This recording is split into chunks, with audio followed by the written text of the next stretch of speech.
Mike Cavanaugh, local 7 ironworker and volunteer welder here at Battleship Cove. We're here today on Joseph P. Kennedy Jr. I'm here with Rich Angelini. He's going to give us a quick overview about one of the repairs we did here on board. So Rich, could you tell us a little bit about the hatch here? Sure, thanks Mike. Yeah, welcome to Joseph P. Kennedy Jr. We are a Gearing class destroyer, the last one in a U.S. Navy configuration anywhere in the world. We're also the National Destroyer Memorial, Mike, as you probably know, which is a really important nomenclature for us here. What we're looking at here is a watertight hatch. For years and years before this, we had a wooden deck structure with the hatch removed, and that allowed entry into the National Destroyer Memorial.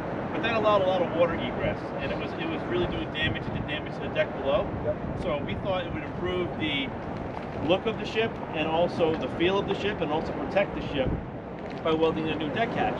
One of our friends from Reno, Nevada, Peter Papadakis, and his family of Gyrodyne helicopter fame, great relationship with them.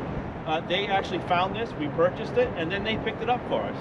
And then we brought it back here. They had to help us ship it out. We brought it back here. And then Mike, why don't you tell us a little bit about what you guys did to get it installed on the Fantail of Joseph P. Kennedy Jr. So when we first came on board, the deck, you can see the patch that we had to cut out. It was a nice easy patch and we got it done quick. It's nice too to bring the ship back to her original looks. Originally, there was no booby hatch. This is how she looked. And people love to see the ship in original conditions.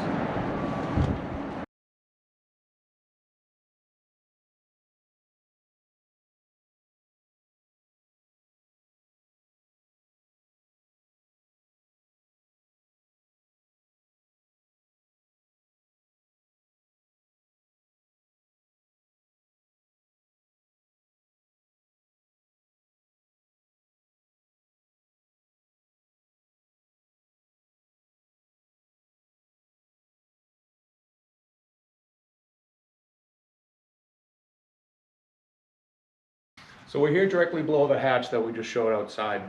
Here you can get a better look on the amount of welding and steel that was cut out. We cut back from beam to beam so we could have a good weld all the way around. Up here too, you can see we made new tabs so we can reassemble the ladder. We put a new tread on, and down below here, we also readjusted the feet. The space we are in still needs extensive restoration. You can see because of the hatch, the original rust, that our deck here has rotted out in other spaces. So once again, there's always a project here. Make sure you like, share, subscribe, follow along. If you'd like to volunteer, follow the links below and you can help us restore our space like this. Thank you.